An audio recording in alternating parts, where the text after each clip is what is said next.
الحمدللہ رب العالمین والعاقبۃ للمتقین والصلاة والسلام علی رسولہ الکریم اما بعد فاعوذ باللہ من الشیطان الرجیم بسم اللہ الرحمن الرحیم قد افلح من تزکی صدق اللہ العظیم وصدق رسولہ النبی الکریم الامین ونحن علی ذلک لمن الشاہدین والشاکرین والحمد للہ رب العالمین۔ بزرگوں، بھائیوں، دوستوں، آج کی یہ جناب سعید قادری مرحوم صاحب کے ایصال ثواب کے لیے کی گئی اس نشست میں آپ سے چند باتیں کرنے کے لیے میں نے اللہ کے کلام قرآن حکیم کے آخری سپارے کے کچھ الفاظ کا سہارا لیا ہے۔ مختصر گفتگو کرنے کی کوشش کروں گا اور اپنے موضوع پہ آنے سے پہلے میں جناب نیّر صاحب کی دو باتوں کی وضاحت کرنا چاہوں گا جو انہوں نے کی۔ ایک انہوں نے لفظ استعمال کیا حضور سید محمد نواز شاہ رحمۃ اللہ علیہ کا ایک واقعہ بیان کرتے وقت کہ وہ کوئی ایسے لوگ تھے جو وہ پیروں کو نہیں مانتے تھے۔ میرے بھائیوں، ذہن نشین کر لیجئے یہ بات، پیر وہ ہوتا ہے جو اپنے آپ کو نہیں منواتا۔ ولی، غوث، قطب، ابدال اپنے آپ کو نہیں منواتا۔ پیر وہ ہوتا ہے جو اللہ کو ایک مناتا ہے اور پھر اس کے رسول کی رسالت کو منواتا ہے اور لوگوں سے پڑھواتا ہے لا الہ الا اللہ محمد الرسول اللہ۔ جو یہ منواتا ہے نا لوگوں سے کہ لا الہ الا اللہ، کوئی نہیں، کوئی نہیں، کوئی نہیں، صرف اور صرف اللہ، محمد الرسول اللہ، اور محمد اس کے رسول ہیں۔ پیر کا کام ہی یہ ہوتا ہے کہ لوگوں کو اللہ منوانا اور اس کے رسول منوانا، نہ کہ اپنا آپ منوانا۔ یہ بات ختم ہوگی۔ میں اس میں اور زیادہ بات نہیں کرنا چاہتا، میرے خیال میں چند لفظوں میں میں نے وضاحت کر دی۔ پیر وہ ہے ایسا استاد، ایسا مرشد جو تیرا ہاتھ پکڑ کر رسول اللہ تک لے جائے، جو اپنے تک رکھے، وہ پیر کوئی نہیں ہوتا۔ پیر کا کام ہے لوگوں کو ہانک کر اللہ اور اس کے رسول کی بارگاہ میں لے کے جانا۔ یہ بات ہوئی۔ دوسری انہوں نے عرض کی بات نماز کے وقت کی۔ نماز کا وقت آپ کو حدیث مبارکہ میں ملتا ہے، مختلف اماموں نے اس پر تحقیق کر کے اوقات نکالے ہیں، اور آج ایک جدید دور ہے جس میں کہ آپ سورج کے نکلنے کا اور غروب کا اور زوال کا وقت ایک سیکنڈ سے بھی کم وقت میں بتا سکتے ہیں اور نکال سکتے ہیں، ابھی اپنے موبائل پر نکال سکتے ہیں کہ غروب کا کیا وقت ہے، طلوع کا کیا وقت ہے، زوال کا کیا وقت ہے۔ تو یہ بات جو انہوں نے کی، میں نے ان سے یہ عرض کیا تھا، گوش گزار عالموں کو تو بھائی ڈر کے بندہ عرض ہی کرتا ہے، کیا پتہ کہیں سے کوئی فتویٰ جاری ہو جائے، لہذا ڈر کے گوش گزار گفتگو کی جاتی ہے کہ شاید گستاخی نہ کہیں ہو جائے۔ یہ میں مذاقہ نہیں کہہ رہا، حقیقتاً ہمیں عالم کا ادب کرنا چاہیے۔ جو حقیقی عالم ہے نا، وہ ہمارا سرمایہ ہے، وہ نبی پاک صلی اللہ علیہ وسلم کی نمائندگی کر رہا ہوتا آپ کے دین کے ہمیں سکھانے کے لیے. جو باعمل عالم ہے، صحیح عقیدے کا عالم ہے، وہ ہمارا سرمایہ ہے. ان لوگوں کی عزت اور توقیر کرنی چاہیے، ان کو تعظیم سے دیکھنا چاہیے. میں مذاقاً بات نہیں کر رہا. یہ تو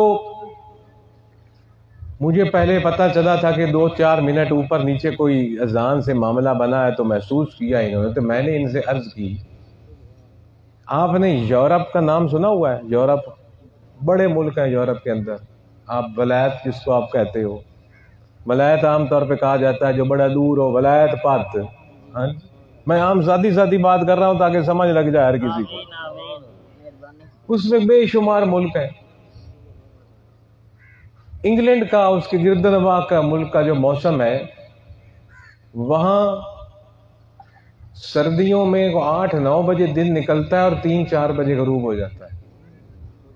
اور گرمیوں میں صبح 3-4 بجے سحر کے وقت سورج نکل آتا ہے اور رات کو 10-11 بجے جا کے مغرب ہوتی ہے. اتنے لمبے دن گرمیوں میں ہوتے ہیں، اتنے چھوٹے دن سردیوں میں ہوتے ہیں وہاں. اور وہاں کا موسم اس طرح ہے کہ جب موسم غروب ہوتا ہے، سورج غروب ہوتا ہے، تو وہ جو لالگی سی نہیں ہوتی، سورج نظر نہیں آ رہا لیکن اندھیرا بھی پورا نہیں ہوا ہوتا، جس میں ہم مغرب کی نماز پڑھتے ہیں. اور جس خطہ زمین میں آپ اور میں رہ رہے ہیں، اس علاقے میں، یہاں یہ ٹائم زیادہ سے زیادہ کوئی 40-45 منٹ، آدھا گھنٹہ رہتا ہے، اس کے بعد اندھیرا ہو جاتا ہے. لیکن ولایت کے اندر اندھیرا ہوتا ہی کوئی نہیں ہے، وہ روشنی کھڑی رہتی ہے. آدھی رات سے بھی اوپر کا وقت ہو جاتا ہے، کھڑی رہتی ہے. اس کے بعد بعض علاقے وہاں اندھیرا ہوتا ہے، ایسے تھوڑی دیر کے لیے اندھیرا ہوتا ہے مغرب کی طرف سے، اور 40-45 منٹ کے بعد، آدھے گھنٹے کے بعد مشرق کی طرف سے ویسا ہی موسم ہو جاتا ہے جیسے ابھی سورج نکل رہا ہے. لیکن سورج طلوع نہیں ہوتا، لیکن روشنی مغرب کی طرف ہوتی ہے، وہی روشنی مشرق کی طرف آ جاتی ہے. تو یہ اس موسم میں نے ان سے پوچھ لیا، بھائی مولانا صاحب وہاں وہ نماز کی میں پڑھ دیں. تو انہوں نے کہہ دیا کہ گھڑیوں کے حساب سے، واقعی گھڑیوں کے حساب سے پڑھتے ہیں. اور دنیا میں بعض ملک ایسے بھی ہیں وہاں 6 مہینے دن رہتا ہے، 6 مہینے رات رہتی. وہاں بھی اذانیں آتی ہیں، وہاں بھی لوگ نماز پڑھتے ہیں. دن نکلتا ہے تو 6 مہینے بعد جا کے مغرب ہوتی ہے، اور جب رات ہوتی ہے تو 6 مہینے کے بعد 6 مہینے گزر جاتے ہیں، دن ہوتے ہوتے. ایسے علاقے بھی ہیں دنیا میں. میں پہلی دفعہ جب ایک ملک ترکی ہے وہاں گیا، ترکیہ، اب اس کا نام آج کل ترکیہ ہے، پہلے ترکی ہوتا تھا 6 مہینے پہلے. ترکیہ میں گیا تو وہاں جناب جب پہلے دن میں گیا، میں اپنی گھڑی دیکھوں، وہ رات کی شام ہے، رات کے 9:45 ہو گئے اور سورج کھڑا. او میں کہا ابھی مغرب کب ہوتی ہے یہاں؟ ہاں جی. تو وہ انہوں نے کہا جی کوئی 10:30 بجے کے لگ بھگ نا مغرب کی اذان آئی. تو 10:30 بجے مغرب ہوئی، اس کے بعد 12 بجے عشاء کی اذان آئی. تو وہ یہ اس طرح اللہ تعالیٰ نے نظام بنایا ہے. لیکن ہماری شریعت جو ہے وہ ہر جگہ پر وضاحت کر دیتی ہے کہ آپ نے کس طرح کس اوقات میں نماز پڑھنی ہے. تو یہ ایک معمولی سی چیز ہے. وہاں بھی لوگ بستے ہیں، 5 وقت کی نمازیں ادا کرتے ہیں، یہاں بھی ہم بستے ہیں، 5 وقت کی نمازیں ادا کرتے ہیں. تو یہ میں نے آپ کی دلچسپی کے لیے بات کر دی. اس کے بعد میں اپنے موضوع پر آتا ہوں. بات کہ پیر اپنے آپ کو نہیں منواتا، وہ سن کے میری آپ نے گفتگو سننی ہے. میں پیر کوئی نہیں، آپ سے برا ہوں، صرف یہاں حضور کا غلام بن کے بیٹھا ہوں آپ کو کچھ سنانے کے لیے، اور آپ حضور کے غلام بن کے بیٹھے ہیں سننے کے لیے. میں سنانے کے صدقے بخشا جاؤں اور آپ سننے کے صدقے بخشا جائیں، اللہ کرے یہ ہو. نعرہ تکبیر، نعرہ رسالت، نعرہ تحقیق، نعرہ حیدری، فیضان حضور ناز جہاں. یہ مہینہ ہے ربیع الثانی کا. پچھلا ربیع الاول کا تھا، یہ ربیع الثانی، اور آج اس کی 19 تاریخ. 19 ہے، میری گھڑی 19 ہی بتا رہی ہے. اس مہینے میں 2 اللہ کے بڑے عظیم پیروں کے عرس ہوئے. ایک جو چند دن پہلے گزر گیا 11 تاریخ کو، جس کو آپ کہتے ہیں حضور غوث پاک یا 11ویں والا پیر، بہت کچھ نام دیتے ہیں. ایک ان کا عرس اور اس کی نسبت اس مہینے سے، اور دوسرا جو 18 ربیع الثانی کل کا دن تھا اس کو عرس ہوتا ہے دلی کے اندر حضور نظام الدین اولیاء، خواجہ نظام الدین اولیاء جو بہت بڑے اللہ کے فقیر گزرے ہیں، جن کا کہ ایک مرید امیر خسرو بھی گزرا ہے، شعر و شاعری والے ان کو جانتے ہیں بہت زیادہ. ان کا عرس بھی اسی مہینے کی کل کی جو تاریخ گزری ہے اس میں ہوا ہے. تو اس مہینے کو نسبت ہے چند اللہ کے برگزیدہ لوگوں سے جن کے عرس مبارک ان مہینوں میں گزرے. اب یہ بھی اپنی قرآن کے ان الفاظ پر آنے سے پہلے جو کہ میں نے آپ کے سامنے تلاوت کرنے کا شرف حاصل کیا، یہ بھی عرض کر دوں کہ یہ جو مہینہ حضور غوث پاک کی نسبت سے مشہور ہے، اور پھر ہر مہینے کی 11 تاریخ کو 11ویں منائی جاتی ہے، اور پھر یہ بھی مشہور ہے کہ یہ 11ویں والا پیر ہے. تو وہ بھی میں عرض کر دوں، باہر اور بھی کئی جگہوں پر عرض کر چکا ہوں کہ یہ 11ویں والا پیر کیا ہے، یہ 11ویں کیا چیز ہوتی ہے. بعض لوگ کہتے ہیں یہ جی کیا آپ لوگ کرتے ہو 11ویں شریف ہے جی، 11ویں شریف بڑی، 11ویں شریف چھوٹی، 11ویں شریف. 11ویں کا کیا مطلب ہے اس چیز؟ وہ میں عرض کر دوں، یہ جو 11 تاریخ ہے حضور کا یوم وصال 11 ہے. حضور سید عبد القادر جیلانی رحمت اللہ علیہ کا یوم وصال ربیع الثانی کی 11 تاریخ کو ہے، اور حضور شیخ عبد القادر جیلانی رحمت اللہ علیہ کا پوری زندگی یہ معمول تھا کہ آپ ہر مہینے کی 11 تاریخ کو ایک ایصال ثواب کی محفل کیا کرتے تھے، جیسے آج یہاں پر میں کر رہے ہیں. میں وہ گفتگو کروں گا جو شریعت سے باہر نہیں نکلے گی، اور میری اس گفتگو کو جو میں ایصال ثواب کی محفل کا لفظ اس لیے استعمال کر رہا ہوں کہ بعض لوگوں کو ختم کے لفظ سے یا کل خانی سے چڑ ہے، اس لیے میں اس لفظ کو استعمال کرنے کی بجائے ایصال ثواب کا لفظ استعمال کر رہا ہوں کہ ایصال ثواب کی محفل سے کسی کو چڑ نہیں ہوگی اس نام سے. چاہے آپ اپنے مقامی زبان میں اس کو جو بھی نام دے دو، ایصال ثواب کی محفل کو کل کہہ دو، تیسرا کہہ دو، ساتہ کہہ دو، 40واں کہہ دو، یہ سب نام کی تبدیلی ہے. جو بھی محفل ایصال ثواب کی نیت اور غرض سے ہوگی وہ عین شریعت ہے. سبحان اللہ. تو حضور غوث پاک رحمت اللہ علیہ کا یہ معمول پوری زندگی رہا کہ آپ ہر مہینے کی 11 تاریخ کو حضور نبی پاک کی شان میں ایک ایصال ثواب کروایا کرتے تھے اور لنگر بانٹا کرتے تھے. تو حضور کا یہ معمول آپ نے پوری زندگی رکھا. پھر حضور کا وصال اسی تاریخ کو ہو گیا. پھر اسی ریت کو حضور کے مرید اور غلام اور عقیدت مندوں نے جاری رکھا کہ ہر مہینے کی 11 تاریخ کو محفل فرما منعقد کی، کوئی اس میں جناب والا واعظ و نصیحت کی، کوئی نعت خوانی ہوئی، کوئی لنگر کا اہتمام کیا، غریبوں میں بانٹ دیا، رب کا ایصال ثواب پہنچا دیا بزرگوں کو. تو یہ وہی ریت چلی آ رہی ہے جس کو 11ویں کہا جاتا. سبحان اللہ. بات سمجھ آ گئی نا جی میری؟ جو 11ویں شریف کرتا ہے کوئی غیر شریعت نہیں کر رہا، وہ اس تاریخ کو ایصال ثواب کی ایک محفل کر رہا ہے جس میں قرآن خوانی ہوگی، یا شاید کوئی واعظ و نصیحت بھی کر دے، کوئی نعت خوانی بھی پڑھ دے، پھر لنگر کا اہتمام ہوگا. اب ایصال ثواب کرنا، کچھ قرآن پڑھنا، درود پاک پڑھنا، واعظ و نصیحت کرنا، نعت خوانی کرنی، اور میں آئے ہوئے مہمانوں کے تواضع کے لیے کوئی لنگر کا اہتمام کر دینا، اور کچھ لنگر غریبوں، یتیموں، مسکینوں، بیواؤں میں تقسیم کر دینا، یہ کون سی شریعت کے خلاف ہے؟ یہ عین شریعت محمدی مصطفیٰ صلی اللہ علیہ وسلم ہے. تو میں نے وضاحت کر دی کہ 11ویں کیا چیز ہے. تو یہ اس محفل کو 11ویں والے سے نسبت ہے. تو میں تھوڑی سی گفتگو کرنا چاہوں گا اسی حساب سے. قد افلح من تزکا، اللہ نے فرمایا کامیابی، کامرانی کا تصور ہر بندے کے ذہن میں اپنا اپنا ہے.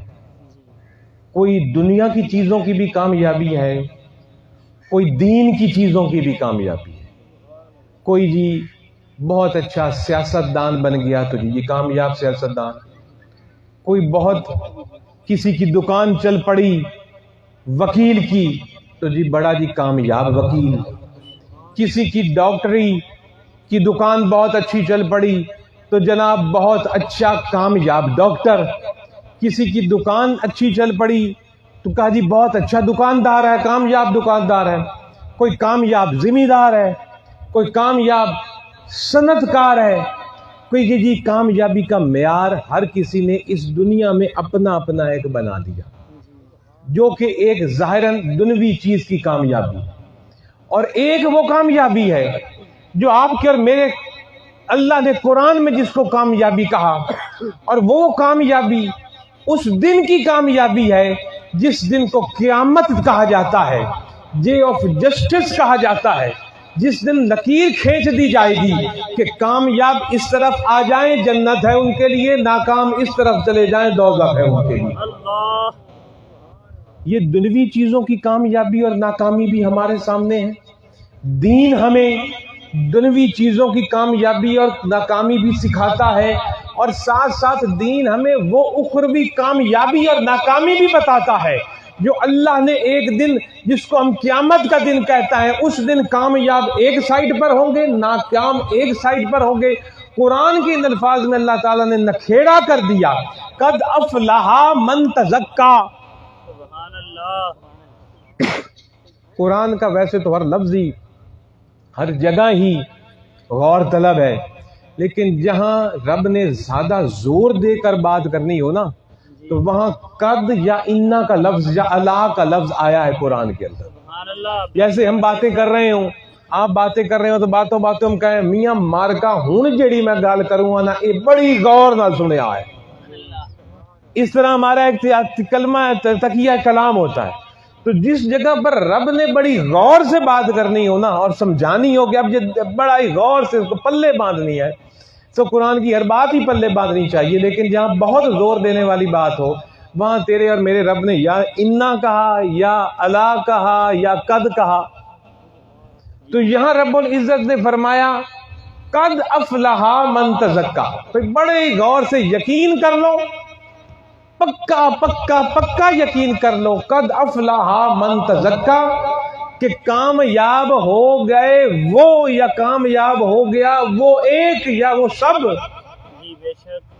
من تزکا جس نے اپنے نفس کو پاکیزہ کر لیا، جس نے تزکیہ نفس کر لیا. اب یہی تصوف ہے. لوگ بڑی بڑی تصوف کانفرنسیں کرتے ہیں، پتہ نہیں کسی کے پلے پڑتا بھی ہے کہ نہیں تصوف کیا شے. بڑی بڑی کتابیں لکھی ہوئی ہیں تصوف پر جی، یہ تصوف کی کتابیں ہیں. میرے بھائیوں قرآن کی نہیں لفظ کو سن لو، جس نے تزکیہ نفس کر لیا نا وہ تصوف پا لیا. نعرہ تکبیر، نعرہ رسالت، نعرہ حیدری، فیضان حضور ناز جہاں، فیضان حضور ناز جہاں. تزکیہ نفس اور تصوف کا عام معنی ہوگا پاک کرنا. تو قد افلح من تزکا آخری سپارے میں ہے. تیرے اور میرے رب نے فرمایا وہ کامیاب ہو گیا جس نے اپنے آپ کو پاک کر لیا، جس نے اپنے آپ کو پاک کر لیا. اب ابھی گفتگو ہو رہی تھی یہاں پہلے، شاکر صاحب نے تھوڑی سی گفتگو چھیڑی روح کی، جسم کی. تو میں آپ سے عرض کروں کہ پاکیزہ وہ ہوا، یہ تیرا اور میرا جسم ہے نا، ہمارا جسم مرکب ہے دو چیزوں کا، ایک جسم، ایک اس کے اندر بسنے والی روح. جسم کو فنا ہے، روح کو بقا ہے. جسم ختم ہو جاتا ہے، مٹی میں مل جاتا ہے، فنا ہو جاتا ہے، ہم سے اوجھل ہو کر ختم ہو جاتا ہے. جو روح ہے وہ ہمیشہ سے ہے، ہمیشہ ہمیشہ کے لیے ہے، صرف اپنے گھر بدلتی ہے. اللہ سبحان اللہ. ماں کے پیٹ میں آتی ہے، آپ کے اندر جو جسم بناتا ہے رب اس کے اندر روح آتی ہے، پھر وہ جسم ماں کے پیٹ سے اس دنیا میں آتا ہے، پھر اس دنیا میں ایک مقررہ وقت گزرتا ہے، پھر روح نکال لی جاتی ہے، آپ جسم کو ضائع کر دیتے ہیں، قبر میں ہم لٹا دیتے ہیں، مٹی میں مٹی ہو جاتا ہے، ہندو اس کو جلا دیتے ہیں، سکھ جلا دیتے ہیں، ہم قبر میں ڈال دیتے ہیں، روح وہاں نہیں ہوتی، روح کو بقا ہے، وہ جہاں بھی تھی ماں کے پیٹ میں بھی تھی، قبر میں بھی ہے، اور کل حساب کتاب بھی اس نے دینا ہے، اور جنت اور دوزخ بھی اس نے دیکھنی ہے، اس کو بقا ہے۔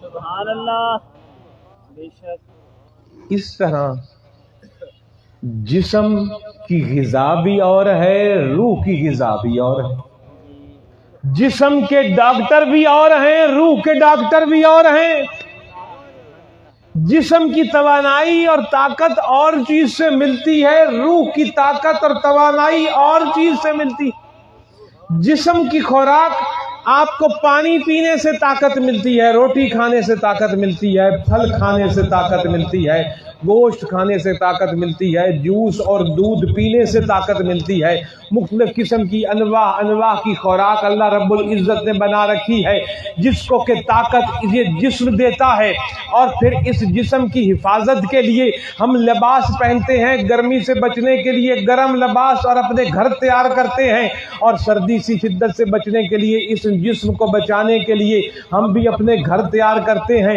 اور پھر اگر جسم بیمار ہو جائے تو کوئی حکیم کے پاس جاتا ہے، کوئی انگریزی علاج کراتا ہے، کوئی ہومیوپیتھک کے پاس جاتا ہے۔ واہ واہ واہ واہ، کیا فکر ہے جسم بیمار ہو تو ڈاکٹر کے پاس جاتے ہو، جی، بے شک کتابیں تو بڑی بازاروں میں ملتی ہیں، خود پڑھ کے علاج کر لو۔ اللہ، میری بات سمجھے ہو؟ جی جی جی، بخار ہو جائے، کتابیں میڈیکل سٹورز کی بڑی مل جاتی ہیں، میڈیکل سٹور سے بھی مل جائیں گی، ویسے کتب خانوں سے بھی مل جائیں گی، جس میں دنیا بہا کے بخاروں کی اقسام لکھی ہوئی ہوتی ہیں، آپ کے علاج بھی لکھا ہوتا ہے، دوائیں بھی لکھی ہوتی ہیں، تو خود پڑھ کر دوا کیوں نہیں لیتے ہو؟ ڈاکٹر کے پاس کیوں جا کر فیس دیتے ہو؟ معائنہ کراتے ہو، ہاتھ دکھاتے ہو، ٹیسٹ دیتے ہو، پھر وہ جو دوا منتخب کرے وہ کھاتے ہو، جو پرہیز کرے کہے وہ پرہیز کرتے ہو، جو کرنے کا کہے وہ کرتے ہو، تب بیماری جاتی ہے۔ بے شک بے شک بے شک، جسم بیمار ہو جائے تو ڈاکٹر کے پاس جانا ہے، دوائی لینی ہے۔ اب اگر دوائی لے بھی لو، جو ڈاکٹر نے پرہیز بتائی ہوتی ہے وہ اختیار نہ کرو تو دوا اثر کرتی ہے؟ میں پوچھ رہا ہوں، کرتی ہے؟ ڈاکٹر نے دوائی دے دی، کہہ دیا بھائی یہ چیز نہیں کھانی، کھٹا نہیں کھانا، یا فلانی ٹھنڈی چیز نہیں کھانی، یا فلانی گرم چیز نہیں کھانی، دوا تو آپ کھائے جاؤ، پرہیز نہ کرو۔ مثال کے طور پر شوگر کے مریض کو میٹھے کی پرہیز ہوتی ہے، ڈاکٹر دوائی دے دے، دوائی کھائی جاؤ، میٹھے کی پرہیز نہ کرو، شوگر ٹھیک ہو جائے گی کہ بڑھ جائے گی؟ تو اس جسم کے اندر ایک روح بھی تو ہے، ایک روح بھی تو ہے، جو روح نکل جائے تو جسم بے مقصد اور مردہ ہو جاتا ہے۔ وہی روح کسی کا باپ تھی، وہی روح کسی کا بیٹا تھی، وہی روح کسی کا باپ تھی کہ بہن تھی، بیوی تھی، رشتے تھے، روح گئی جب اس میں سے تو جسم تو پڑا ہے، پھر اس کو کیوں قبر میں ڈال رہے ہو؟ جب روح نکلی تو جسم تو اپنا نام بھی بھول جاتا ہے۔ کبھی آپ نے یہاں کہا فلانا، آپ تو کہتے ہیں میت، یہ نہیں کہتے میت، جنازے کے وقت بھی حاضر اس میت کے، روح گئی تو وہ میت بن گئی، بیوی بھی آزاد، اولاد بھی آزاد، جس زمینوں کے انتقال اس کے نام تھے وہ بھی ختم، جو رجسٹریاں اس کی تھی وہ بھی ختم، جن مکانوں اور جاگیروں کا وہ مالک تھا وہ بھی ختم، ملک کا اگر جرنیل تھا تو جرنیلی بھی ختم، ملک کا اگر وہ صدر تھا، وزیر اعظم تھا تو صدارتیں اور وزارتیں عظمیٰ بھی ختم، کچھ نہ رہا، وہ روح نکل گئی۔ اب روح کا تو علاج ہم جسم کا تو علاج ہم دن رات کریں، ہم میں سے کتنے سوچتے ہیں اس روح کا تو علاج کر لو جو ساتھ جانی ہے، جو قبر میں بھی ہونی ہے، حشر کے دن بھی ہونی ہے، اس روح کا بھی تو علاج کر لیں۔ ایسے ہی جسم کے ڈاکٹر بھی اور روح کے ڈاکٹر بھی اور۔ اب کوئی کہے کہ قرآن ہے، میں اس کو خود ہی پڑھ کر علاج کر لوں گا، اگر دانت کا علاج کتاب پڑھ کے نہیں کر سکتے اور دوائی کے لیے ایک ماہر ایسے مولج کے پاس جاتے ہو جس کے پاس اس کتاب کا علم ہے جس کو ڈینٹسٹ پڑھتے ہیں، تو قرآن پڑھ کر بھی ہم روح کا علاج نہیں کر سکتے جب تک کہ صاحب قرآن کے پاس نہ جائیں، جس پر اللہ نے قرآن اتارا۔ پھر اس کے آگے جتنے بھی اس کے غلام بنے، قرآن پر جس طرح اطعام کتاب پڑھ کے آپ شوگر کا، دل کا آپریشن نہیں کر سکتے، آپ علاج نہیں کر سکتے، جسمانی ڈاکٹر کے پاس جاتے ہو، ڈاکٹر دوائی بتاتا ہے وہ استعمال کرتے ہو، ڈاکٹر جو پرہیز بتاتا ہے اس کو اختیار کرتے ہو تو جسم کی بیماری دور ہوتی ہے۔ جب آپ کا روح بیمار ہو جائے تو اس کے علاج کے لیے بھی تو ایسا ڈاکٹر ڈھونڈو جو روح کا علاج کرے۔ پھر وہ جو خوراک بتائے پرہیز بتائے پرہیز کرو، جو دوا بتائے اس دوا کو اختیار کرو تو تیرا روح بھی صحیح ہو جائے گا۔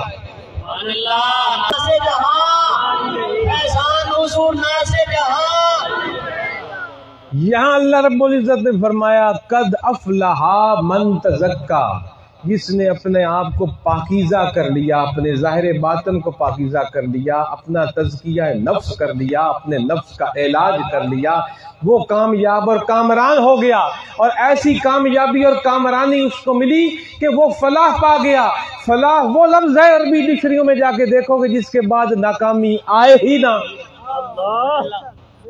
اس دنیا میں ہو سکتا ہے آج کوئی اچھی کسی کی دکان چل رہی ہے کل نہ چلے، آج کسی کی اچھی وکالت چل رہی ہے کل کو نہ چلے، آج کسی کے اچھے کارخانے چل رہے ہیں کل کو نہ چلے، بنے بنائے کاروبار برباد ہوتے ہم نے آنکھوں سے دیکھے، بنی بنائی دکانیں ختم ہوتی ہم نے دیکھی، لیکن رب فرماتا ہے میں نے وہ کامیابی تمہیں دینی ہے جو تزکیہ نفس سے ملے گی کہ اس کے بعد کوئی خوف نہیں رہے گا ناکامی کا، تم ایسی زندگی میں کامیاب ہو جاؤ گے نہ زندگی ختم نہ تیری کامیابی ختم۔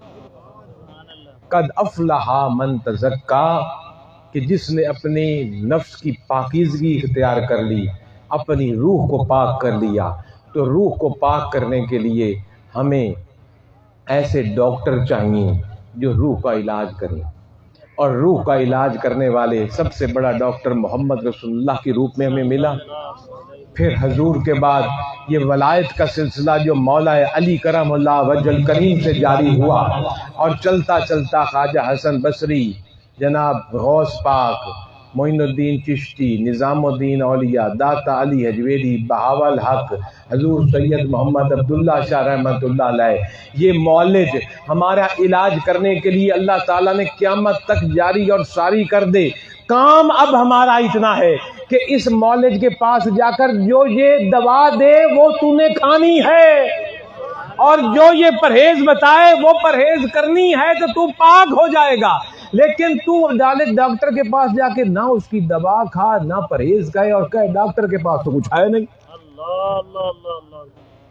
ڈاکٹر 100 ڈاکٹروں کے پاس تو چلا جا، جب تک دوائی نہیں کھائے گا پرہیز نہیں کرے گا تجھ پر کوئی اثر نہیں ہوگا تیرے جسم پر۔ بالکل ایسے ہی طرح نپنا پیر ہے تے پیر جے شد روکیا تو رکنا نہیں۔ پیر نے جو کرنے کا کہا ہے وہ کرنا نہیں، جو پیر دوا بتا رہا ہے وہ اختیار کر لے گا، جو پرہیز بتا رہا ہے وہ اختیار کر لے گا، تو قد افلح من تزکا کی صف میں آ جائے گا، پاکیزہ ہو جائے گا تیرا اندر بھی اور باہر بھی، اور رب فرماتا ہے وہ کامیابی ملے گی جس کے بعد کبھی کوئی ناکامی آئے گی۔ اب جن کو ہم حضور غوث پاک رحمت اللہ علیہ کے نام سے یاد کرتے ہیں، ان لوگوں نے اس دنیا میں پہلے تو فذکرونی اذکر کا حق ادا کیا۔ فذکرونی اذکرکم، اللہ رب العزت فرماتا ہے تم مجھے یاد کرو میں تمہیں یاد کروں گا۔ پہلے ان لوگوں نے حق ادا کر دیا کہ رب کا ذکر کرنا کیسے ہے۔ یہ 4-5 نمازیں پڑھ کے کوئی ہم نے کوئی جناب کوئی احسان نہیں کر رہے اللہ پر، نہ پڑھ، اس کو کیا جاتی پہ تو یہ اپنے دماغ سے فطور نکال دیجئے کہ جی نماز کوئی اللہ کو چاہیے ہماری نمازیں، اس کو بھائی ہماری نمازوں کی کوئی ضرورت نہیں، اس کو نہ ہمارے روزوں کی ضرورت ہے نہ ہماری حجوں کی ضرورت ہے، وہ تو اللہ سمد ہے، وہ تو بے نیاز ہے، وہ تو بادشاہ ہے، چاہے سارے کافر ہو جاؤ پھر بھی بادشاہ، وہ تو مالک چاہے سارے فرق نہ مانو پھر بھی مالک، یہ تیرے اور میرے بھلے کے لیے ہے. نماز بھی رستہ ہے اس پاکیزگی کی طرف جانے کا, روزہ بھی رستہ ہے اس پاکیزگی کی طرف جانے کا, زکوٰۃ اور حج بھی رستہ ہے اس پاکیزگی کی طرف جانے کا, حلال کمانا حلال کھانا بھی رستہ ہے پاکیزگی کی طرف جانے کا, درود پڑھنا بھی رستہ ہے پاکیزگی کی طرف جانے کا. یہ سارے رستے ہیں اپنے آپ کو پاک کرنے کے. ان کو اختیار کر کے پاک ہو جائے گا تو رب کہے گا کامیاب تو تو ہی ہوا ہے نا, مجھے کیا ہے تیری ناکامی اور کامیابی سے.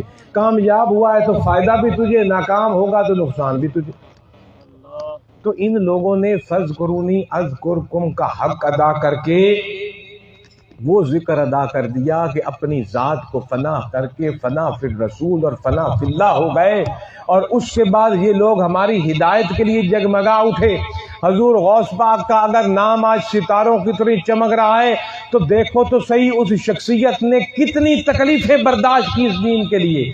حضور غوث پاک, ہم تو 4 5 6 دن کوئی ہمیں ڈھنگ کی روٹی نہ ملے تو ہم پتہ نہیں آپے سے باہر روزے گیلے کرنے لگ جاتے ہیں رب پر. یہی غوث اعظم فرماتے ہیں یہ جنگلوں میں 20-25 سال تک گلتے پھرتے رہے جنگلوں کے اندر. حضور فرماتے ہیں میرے پاس ایسی چیز نہیں ہوتی تھی کہ کھائی جائے, درختوں کے پتے کھا کر بھوک مٹائی جاتی, گھاس کو چبا چبا کر اپنی بھوک ختم کی جاتی. ایسے ہی کوئی پیرانے پیر نہیں بن گیا, غوث نہیں بن گیا, بدال نہیں بن گیا. یہ دکھوں کی بھٹی سے گزرے ہیں, آزمائشوں سے گزرے ہیں, پھر ان کو نوازا گیا ہے. میرے دوستو, حضور غوث پاک فرماتے ہیں کئی دن ایسے گزر جاتے تھے کہ میرے پاس کھانے کو کچھ نہیں ہوتا تھا. اور میرے بھائیو, آپ بچپن پیدائشی طور پر آپ فقیر تھے. یاد رکھیے کوئی ہو قادری اور ہو جھوٹا اور نماز نہ پڑھے ہو ہی نہیں سکتا. نماز اور سچ قادری کی گھٹی ہے, گھٹی. تیرے اور میرا غوث پیرانے پیر 11ویں والا پیر جب ماں سے اجازت لے کر پڑھنے کے لیے گھر سے نکلا, 4 5 6 سال کا بچہ, رستے میں ڈاکوؤں نے قافلے پر حملہ کر دیا, سب کو لوٹ لیا. ایک ڈاکو جب اس معصوم بچے کے پاس سے گزرا, پوچھتا ہوں بچے تیرے پاس کچھ ہے؟ تو بچہ کہتا ہے ہاں اشرفیاں ہیں. سبحان اللہ. پھر دوسری دفعہ گزرا, اس نے سمجھا ایسے ہی مخول کرتا, گزرا تیرے بچے کچھ ہے؟ اس نے کہا اشرفیاں ہیں. وہ اس بچے کو اپنے لے کے گیا جناب سردار کے پاس کہ یہ بچہ کہتا ہے میرے پاس اشرفیاں ہیں, نظر تو کچھ نہیں, جیب جوبے ساری خالی, کچھ بھی نہیں. تو سردار پوچھتا ہے بچہ جو کہتا ہے اشرفیاں ہیں تو کدھر ہے؟ اس نے کہا یہ میرے کپڑوں کے اندر میری ماں نے سی تھی, نکال لو کھول کے. نکال لو کھول کے. جب وہ کپڑا بھیڑا جاتا ہے تو بیچ میں دینار درہم اشرفیاں جو بھی اس وقت کی کرنسی تھی وہ موجود تھی. سردار نے دیکھی, سردار حیران ہوا اور کہا بچے تو یہ آرام سے چھپا کے ہم سے جا سکتا تھا, کس بات نے تجھے مجبور کیا ہمیں یہ بتانا؟ اس بچے نے کیا جواب دیا, قادریوں سنو ہو اور قادری اور بولے جھوٹ. سنو, صرف قادری ہی نہیں سر مسلمان سنے, کیونکہ اس قادری کا پیر ہر ولی کی گردن پر. اس بچے نے کہا میری ماں نے میرے کرتے کے اندر یہ پیسے عام مفہوم میں آپ سمجھیں سی دیے تھے کہ میں جہاں پڑھنے جا رہا ہوں وہاں کو نکال لوں گا, میرے کام آئیں گے. میں نے اس کو چھپایا اس لیے نہیں کہ ماں نے جب پیسے سیے تو ساتھ یہ بھی کہا بیٹا جھوٹ کبھی نہ بولنا. تو اب میں ماں سے کیا ہوا وعدہ جھوٹ بول کے توڑ نہیں سکتا تھا. جس نے جب مجھ سے پوچھا تیرے پاس کچھ ہے تو میرے کپڑوں میں سی ہوئے تھے پیسے, میں نے کہا ہیں بھائی نکال لو. اس کو یقین نہیں آیا, آپ کے پاس لے آیا, آپ نے نکال لیے تو میں نے تو سچ بولا اور تو کچھ نہیں کہا. وہ سردار جو سردار تھا ان ڈاکوؤں کا, اس نے اس معصوم 6 سال کے بچے کے ہاتھ پہ توبہ کی. اللہ, اپنے پورے کے پورے ڈاکوؤں کے گروہ کے ساتھ, اور اس نے کہا کہ یہ بچہ اپنی ماں سے کیا ہوا وعدہ نبھانے کے لیے جھوٹ نہیں بول رہا, اور میں کلمہ پڑھ کے جو اپنے رب سے ایک وعدہ کیا تھا، لا الہ الا اللہ کہہ کر اللہ سے وعدہ کیا، محمد رسول اللہ کہہ کر رسول پاک سے وعدہ کیا، میں وہ وعدہ دن رات توڑ رہا ہوں، یہ بچہ ماں سے کیا ہوا وعدہ نہیں توڑ رہا۔ تو یہ وہ کرامت تھی جو تیرے اور میرے پیر غوث کی بچپن میں ظاہر ہوئی کہ پوری کافروں کی جماعت والا جو تھی وہ ہو گئی جناب توبہ ہو گئی، اور وہ جناب سیدھے راستے پر چل پڑی، اور وہ ڈاکو داغی دنیا میں اللہ کا ایک ولی بنا جا کر۔ اب یہ کرامت یہ کہ ہم جی جاتے ہیں جی، وہ جو آگ پہ چل پڑے بڑی کرامت جی، جو ہوا میں اڑے بڑی کرامت جی، اور یہ کرامتیں یہ تو شوبدہ بازیاں ہیں، یہ تو جادو ٹونے ہیں۔ سب سے بڑی کرامت شریعت پر چلنا، سب سے بڑی کرامت محمد رسول اللہ کا غلام بننا، سب سے بڑی کرامت کہ آپ کسی کو دیکھو کہ کامل ولی ہے، سر سے لے کر پاؤں تک محمد رسول اللہ کا دین نظر آئے، سمجھو ولی ہے، پیر ہے۔ نہ جھوٹ ہو، نہ دھوکہ ہو، نہ مرید کی جیب پہ نظر ہو، نہ پیسے بٹورنے کی خواہش ہو۔ ولی وہ ہے، داتا حجویری نے کہا کہ سامنے پڑا ہوا سونے کا ڈھیلا اور مٹی کا ڈھیلا جس کی نظر میں برابر ہو جائے سمجھو پیر ہے، سمجھو پیر ہے۔ یہ مولا میں نے نہیں کہا، اللہ علی حجویری داتا گنج بخش لاہور کے سردار نے کہا کہ ولی وہ ہے کہ اس کے سامنے ایک طرف سونے کی اینٹ پڑی ہو، ایک طرف مٹی کا ڈھیلا پڑا ہو، اس کی نظر میں دونوں برابر ہو۔ ولی وہ ہے، پیر وہ ہے۔ یہ کرامتیں کوئی، یہ کرامت سب سے بڑی یہی کرامت ہے کہ دین نظر آئے، سب سے بڑی یہی کرامت ہے کہ شریعت نظر آئے، اور یہی تصوف ہے، یہی سب کچھ ہے، یہی انہی لوگوں سے ہم نے اپنے آپ کو وابستہ کرنا ہے۔ ان لوگوں کی محبت، ان لوگوں کے ادب کو ہم نے اختیار کرنا ہے تو پاکیزگی تک پہنچیں گے۔ یہی وہ ڈاکٹر ہیں جنہوں نے ہمارے باطن کو پاک کرنا ہے، کیونکہ یہ ڈاکٹر ان کا اپنا باطن پاک ہوتا ہے، ان کا اپنا تزکیہ نفس ہوتا ہے، تو انہی ڈاکٹروں نے جو پرہیز بتائیں اس کو اختیار کر لینا ہی فلاح ہے اور کامیابی ہے میرے بھائی۔ یہ امیر خسرو کا آپ نے نام سنا ہوگا۔ آپ اگر جائیں نا نظام الدین اولیاء کے مزار پہ دہلی، اللہ رب العزت نے مجھے توفیق دی وہاں جانے کی، آپ کی مزار کے اندر ہی نا 2 قبریں اور ہیں۔ جب آپ حضور نظام الدین اولیاء کہ قبر انور پر فاتحہ کے لیے جاؤ نا، تو آپ کے مزار کے قدموں میں 2 قبریں ہیں، ایک امیر خسرو کی ہے اور ایک خواجہ سرا کی ہے، جس کو آپ اپنی زبان میں خسرا کہتے ہو، ہجڑا کہتے ہو۔ یہ 2 قبریں نظام الدین اولیاء کے مزار کے بالکل ساتھ لگی ہوئی ہیں، قدموں میں ہیں۔ بلکہ آپ جب حضور کے روضے میں داخل ہوتے ہو تو پہلے امیر خسرو کی قبر آتی ہے، تھوڑا سا اس سے آگے جاؤ تو ایک خواجہ سرا کی قبر آتی ہے، اس کا کوئی نام بھی وہاں لکھا ہوا ہے، اور پھر آگے حضور نظام الدین اولیاء کی قبر مبارک آتی ہے۔ امیر خسرو اس کو کیا تھا، انہی تزکیہ نفس والوں کا ادب ان کو کہاں لے کے گیا، محبت کہاں لے کے گئی۔ میرے بھائیو، امیر خسرو تاجر تھے بہت بڑے، بہت امیر و کبیر شخصیت تھی، تجارت کر کے واپس آ رہے تھے دہلی کی طرف۔ اس وقت کا لودھی بادشاہ جو تھا وہ ان کا بہت قریبی دوست تھا۔ امیر لوگوں کے بادشاہ دوست ہوتے ہیں، اور بادشاہ بھی امیر لوگوں کو دوست رکھتے ہیں۔ آپ مجھ جیسے غریبوں کو کہاں قدر پڑتی ہے ممبروں کی ہم پر، ہم تو صرف ووٹ لینے آتے ہیں، اس کے بعد تو کہیں اور میں کہوں۔ تو بڑوں کے دوست یہ بڑوں پیسے والے ہی ہوتے ہیں۔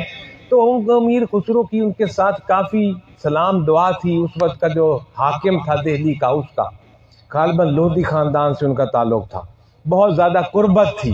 تو وہ ان کے ساتھ وہ بھی آ رہے تھے دہلی کی طرف، وہ حکمران بھی آ رہا تھا، امیر خسرو بھی تجارت کر کے آ رہے تھے، اور تجارت کا سامان ان کی 100 اونٹوں پر لدا ہوا تھا۔ کتنے اونٹوں پر؟ 100 اونٹوں پر۔ اور آپ اندازہ لگاؤ کہ کتنے کروڑوں خربوں کا وہ مال ہوگا جو وہ تجارت کر کے واپس دہلی کی طرف آ رہے تھے۔ تو بعض کتابوں میں آتا ہے کہ کچھ قوال، اور بعض کتابوں میں ہے کہ ایک سید زادہ جو تھا وہ حضرت نظام الدین اولیاء کے خدمت میں حاضر ہوا اور اس نے اپنی کوئی سوال پیش کیا کچھ لینے کے لیے۔ نظام الدین اولیاء کا نام نظام الدین نہیں ہے، ان کا نام محمد ہے اصل میں، سبحان اللہ، ان کا جو نام ہے وہ محمد ہے، اور والد کا نام احمد ہے۔ ان کا اصل نام تھا محمد بن احمد بن علی کے دادے کا نام علی تھا۔ سبحان اللہ، تو میں نے اصل نام آپ کو بتا دیا۔ نظام الدین ان کا نام مشہور ہے، نظام الدین اولیاء، جیسے غریب نواز مشہور ہے، داتا حجویری مشہور ہے، اب داتا صاحب کا نام بھی تو علی ہے، علی بن عثمان ہے، تو یہ نام بزرگوں کے مشہور ہو جاتے ہیں، تو ان کا نام نظام الدین اولیاء مشہور ہے۔ حقیقت میں ان کا نام محمد تھا، باپ کا نام احمد تھا، اس حساب سے پورا نام ان کا محمد بن احمد بن علی ہے۔ تو وہ سید زادہ ان کے پاس آیا، اس نے کچھ مانگا۔ حضور نظام الدین اولیاء کا یہ طریقہ ہوا کرتا تھا کہ ان کو مرید جتنا بھی نذرانہ دیتے تھے نا، اب سنو پیر ہوتا کیسا ہے۔ پیر وہ ہوتا ہے جو ان نذرانوں کو لے کے نا آگے بانٹتا ہے، لنگر چلاتا ہے، سبحان اللہ، جو آگے لنگر چلاتا ہے۔ یہ نذرانے ایسے پیروں کو دیا کرو جو آگے لنگر چلائیں، نہ کہ اپنی جیبیں بھریں۔ تو نظام الدین اولیاء کا یہ معمول ہوتا تھا کہ ان کو جتنے پورے دن میں نذرانے ملتے تھے نا مریدین کی طرف سے، وہ سارے کے سارے شام ہونے سے پہلے وہ آگے لنگر میں بانٹ دیا کرتے تھے۔ سبحان اللہ، تو وہ سید زادہ مدد کے لیے ان آیا، تو وہ ان چند دنوں میں ایسے حالات ہوئے کہ کوئی نذرانہ نہیں آیا، تو ان کو کچھ ملا ہی نہیں شام تک۔ تو انہوں نے کہا بھائی میرے گھر میں تو کچھ بھی نہیں ہے، نہ کھانے کو بھی کچھ نہیں ہے، جو دیتا ہے تو لنگر چلا دیتا ہوں، لنگر بانٹ دیتا ہوں، جس دن نہیں دیتا میں ایسے ہی بیٹھا رہتا ہوں، تو میرے پاس تو کچھ نہیں ہے۔ تم اس طرح کرو، میرے پاس ایک جوتا وافر ہے، ایک میں استعمال کرتا ہوں، ایک وافر ہے، وہ میرا جوتا لے جاؤ، کہیں جا کے بیچ دینا، تمہیں کچھ مل جائے گا۔ اس نے بڑے بھارے دل سے جوتا لے تو لیا، دل میں یہ سوچا اچھا چنگا پیر ہے بھائی، اللہ، آپ دی لتھی ہوئی جتی دتی سو، چلو اس نے جوتا لے لیا، وہ جوتا لے کے چل پڑا۔ وہ جدھر سے جو امیر خسرو قافلہ لے کر آ رہے تھے 100 اونٹوں کا، وہ وہاں رات کو قیام کیا، تو وہ سید زادہ بھی وہیں کہیں ارد گرد وہیں سویا ہوا تھا۔ تو امیر خسرو نے اپنے اس لودھی بادشاہ دوست کے کہا کہ یار مجھے اپنے پیر کی خوشبو آ رہی ہے۔ سبحان اللہ، یہ میں کہتا ہوں جن کی تاریں لگی ہوتی ہیں نا تصوف کی، پاکیزگی کی، مجھے اپنے پیر کی خوشبو آ رہی ہے۔ انہوں نے کہا تمہارا وہم ہے۔ انہوں نے کہا مجھے نیند نہیں آ رہی، مجھے یہ میرے پیر کی خوشبو یہیں کہیں سے آ رہی ہے۔ تو وہ اٹھے، انہوں نے ڈھونڈنا شروع کیا، کوئی بندہ کو کہا جی کوئی دلی سے کو آیا ہو، دلی سے کو آیا ہو۔ تھوڑا بہت انہوں نے ارد گرد کی سرائیں ہوتی تھی جہاں قافلے ٹھہرے ہوتے تھے، تو اس سرائے میں ڈھونڈا، تو ایک بندے نے کہا جی کہ میں دلی سے آیا ہوں اور رات پڑ گئی ہے، اب یہاں رکا ہوں۔ امیر خسرو نے اس کو اپنے پاس بٹھایا، پوچھا بھائی دلی گئے تھے، سناؤ نظام الدین اولیاء سے ملے؟ انہوں نے کہا جی ملا، ان کی محفل میں بھی گیا، بیٹھا بھی رہا، وہاں سے کچھ ملا؟ انہوں نے کہا جی حضور نے اپنا اترا ہوا پرانا جوتوں کا جوڑا دے دیا، وہ میرے پاس ہے، اور کہا اس وقت تو میرے پاس کچھ نہیں بھائی، یہی قبول کرو، خالی ہاتھ مت جاؤ، اس کو کہیں بیچ دینا تو تیرا گزر بسر ہو جائے گا۔ اس نے یہ لفظ کہے، امیر خسرو نے کہا جب اس نے حکم دیا تھا بیچ دوں گا تو مجھے بیچو گے؟ سبحان اللہ، مجھے بیچو گے؟ اس نے کہا حضرت آپ لے لیں۔ تو اس نے حضرت آپ لے لیں، تو فرمایا کتنے کا بیچو گے؟ اس نے کہا جی کہ میں اب اس کی پرانی جوتی کی کیا قیمت بتاؤں؟ امیر خسرو نے کہا تمہارے لیے پرانی جوتی ہوگی، میں تو اس کی قیمت نہیں لگا سکتا سبحان اللہ، کہ اتنے کی دو گے مجھے۔ ہاں یہ کہہ سکتا ہوں کہ میرے پاس اس وقت جو کچھ ہے وہ لے لو اور یہ جوتا مجھے دے دو۔ تو اس نے کہا حضرت آپ کے پاس اس وقت کیا کچھ ہے، کیا دے سکتے ہو؟ وہ اس کو اٹھا کر باہر لے کر کہا یہ جو 100 اونٹ نظر آ رہے ہیں نا، میں تو اس وقت انہی کا مالک ہوں، اور ان پر لدا ہوا یہ کروڑوں اربوں کا جو مال ہے اس کا مالک ہوں۔ اگر یہ لے کر یہ تحفہ مجھے دے دو تو بڑی غنیمت اور احسان ہوگا مجھ پر۔ اس سیاحزادے نے کہا حضرت ایک پرانی جوتی کروڑوں کے مال کے بدلے آپ لینا چاہتے ہو، دماغ تو ٹھیک ہے آپ کا؟ تو انہوں نے کہا دماغ تو میرا اب بھی ٹھیک تو ہوا ہے، ٹھیک ہی ابھی ہوا ہے، جب یہ جوتا ملے گا مجھے اس وقت میرا دماغ ٹھیک ہوا۔ اب مجھے ڈر یہ ہے کہ کہیں تم انکار نہ کر دو یہ اربوں کروڑوں کا مال لینے سے اور جوتا نہ دینے سے، جوتا مجھے پکڑاؤ پہ آنے میں ابھی جتنے اونٹیں لے جاؤ، اگر اس پر راضی نہیں تو باقی کے اونٹ جو پیچھے آ رہے ہیں 100 وہ بھی کل پہنچا دوں گا۔ اس نے کہا حضرت یہ جوتا رکھیں اور لے جائیں۔ وہ اپنے پیر کا جوتا لے کر گئے، حضرت کی مجلس میں پہنچے، حضرت نے پوچھا کامیاب تجارت رہی کہ ناکام رہی؟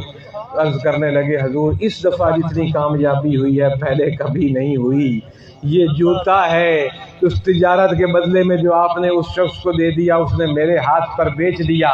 حضرت نے فرمایا اس کی نیت مال پر تھی، جوتے نے اس کو کروڑوں دے دیے، تیری نیت مال پہ نہیں تھی، کہیں نگاہ آگے تھی، اللہ تجھے وہ دے گا ان جوتوں کے صدقے۔ تو اس نے کہا حضور صرف اتنی گزارش ہے کہ جس کے جوتے ہیں اسی کے پاؤں میں قبر کی جگہ ملتی ہے۔ آج جو بھی دہلی شہر میں جاتا ہے، حضور نظام الدین کے عرس پر جاتا ہے، حضور نظام الدین کی بارگاہ میں حاضری دینے کے لیے جاتا ہے، پہلے خسرو کی قبر آتی ہے، پھر حضور کا مزار آتا ہے۔ اور جو دوسرا خواجہ سرا تھا، جو دوسری اس خواجہ خرا کی قبر آپ کے ساتھ ہے جس کو آپ ہماری لفظ میں کن کن برے لفظوں سے یاد کیا جاتا ہے، حالانکہ ان بیچاروں کا کیا قصور ہے، اللہ نے بنایا، ان لوگوں سے محبت کیا کرو، ان لوگوں کو کام پہ رکھا کرو، یہ ناچ گانے پہ وہ ایسے لگ جاتے ہیں، جب ان کو کام کروایا کرو، ان کو نوکری دیا کرو۔ اب تو حکومت نے بھی ہر نوکری ہر محکمے کے اندر ایک سیٹیں بھی مقرر کر دی ہیں ان کے لیے، باقی دنیا میں بھی ہیں اس طرح۔ تو میرے محترم بھائیوں، یہ جو خواجہ سرا تھا نا، اس نے حضور نظام الدین اولیاء کا مرید ہوا تھا اور صرف ایک وعدہ لیا تھا، میں تفسیر میں نہیں جاتا کہ کس طرح مرید ہوا، آپ کتابوں میں دیکھ سکتے ہو جا کے۔ اس نے صرف ایک وعدہ لیا تھا کہ حضور جس دن آپ نے وصال فرمانا ہے نا مجھے بھی اسی دن دنیا سے لے جائیں۔ اس نے صرف یہ حضور سے وعدہ ایک لیا تھا، حضور نے کہا تو ٹھیک ہے۔ کچھ عرصے کے بعد جب حضور نظام الدین اولیاء حضرت محمد بن احمد بن علی رحمۃ اللہ علیہ کا وصال ہوا، اس نے سنا کہ حضرت کو دنیا سے وصال فرما گئے اور کتنے بجے ان کا جنازہ ہے، یہ بھاگا اور پہنچا، لوگوں نے نفرتاً روکا کہ رک جاؤ، جیسے خسروں سے ہم نفرت کرتے ہیں، اس کا کیا قصور ہے بھائی، اللہ نے اس کو بنایا، نفرت کیوں کرتے ہو کسی سے؟ محبت ہمیں بانٹ کر ان لوگوں کی اصلاح کر کے ان کو بھی اپنے زندگی کا حصہ بنانا چاہیے، ان لوگوں کو بھی ہمیں کام دینے چاہیے تاکہ وہ ہماری طرح ایک نارمل زندگی گزار سکیں جیسے کہ ہم گزار رہے ہیں۔ تو جناب والا اس نے کہا مجھے میرے مرشد کے پاس جانے دو۔ نے کہا بھائی بات کیا؟ انہوں نے کہا نہیں، انہی کے پاس جا کے عرض کروں گا۔ حضور کی چارپائی کے پاس پہنچا اور کہنے لگا حضور آپ چلے گئے، اپنا وعدہ تو یاد کرو، اس غریب سے وعدہ کیا تھا کہ اس دنیا سے اکٹھے جائیں گے، تو اپنا وعدہ تو پورا کریں۔ دنیا نے دیکھا، کتابیں بڑی پڑھی ہیں، اس کا یہ کہنا تھا، تو حضور نظام الدین اولیاء کا ہاتھ کفن سے باہر آیا اور اس خواجہ سرا نے حضور کا ہاتھ پکڑا، بوسہ دیا اور رونے شروع کیا اور وہیں گرا اور وہیں روح قبض ہو گئی۔ اور اس کا بھی حضور کے ساتھ ہی جنازہ، جن ہزاروں لوگوں نے نظام الدین اولیاء کا جنازہ پڑھا، انہی ہزاروں لوگوں نے اس خواجہ سرا کا بھی جنازہ پڑھا۔ نظام الدین اولیاء کو جہاں دفن کیا گیا، ساتھ اس خواجہ سرا کو بھی دفن کیا گیا۔ اور یہ لوگ نہیں چھوڑتے، ہاتھ نہیں چھوڑتے، یہ ہاتھ نہیں چھوڑتے۔ ان ڈاکٹروں کے پاس جاؤ، ان سے نسخہ لو، یہ تجھے نسخہ بنا کر دوائی بتائیں گے تیری اصلاح کے لیے کہ کتنی شریعت کی دوا اس کو دینی ہے۔ 5 وقت کی نماز ان کے کہنے پر ادا کر، باقی جو یہ سبق دیں اس کو اختیار کر۔ اے میرے بھائیوں، جو عبداللہ شاہ اور سید محمد نواز جہاں کے مرید ہو، حضور نے جب تیرا ہاتھ پکڑا تو 5 وقت کی نماز کا تلقین کی، شریعت پر چلنے کا عہد لیا، تو یہ وہ دوا ہے، یہ وہ پرہیز ہے جس کو ہم نے اختیار کرنا ہے۔ یہ اختیار کر لے تو بیڑا پار، قد افلاح من تزکا کی صف میں ان کامیاب لوگوں کی جنہوں نے تزکیہ نفس کر کے اپنے آپ کو کامیاب کر لیا۔ اللہ کا وعدہ ہے اور اللہ اپنے وعدے کے خلاف کبھی نہیں کرتا۔ اللہ رب العزت سے میری دعا ہے کہ اس نے ہمیں روحانی ڈاکٹروں، روحانی مالج کے پاس پہنچا تو دیا ہے، اب جو اس نے سبق دیا اور جو پرہیز بتائی اس پر ہمیں عمل کرنے کی توفیق عطا فرمائے۔ اللہ تعالیٰ اس تمام مجلس کا ثواب اس کے ذریعے آپ ہم کی ہماری بھی بخشش کرے، جو بولا اس کو قبول کرے، جو سنا اس کو قبول کرے، جن لوگوں نے اس محفل کو منعقد کرنے میں جتنا حصہ ڈالا ان کو قبول کرے۔ اللہ ہم سب کا حامی و ناصر ہو۔ وآخر دعوانا الحمد للہ رب العالمین۔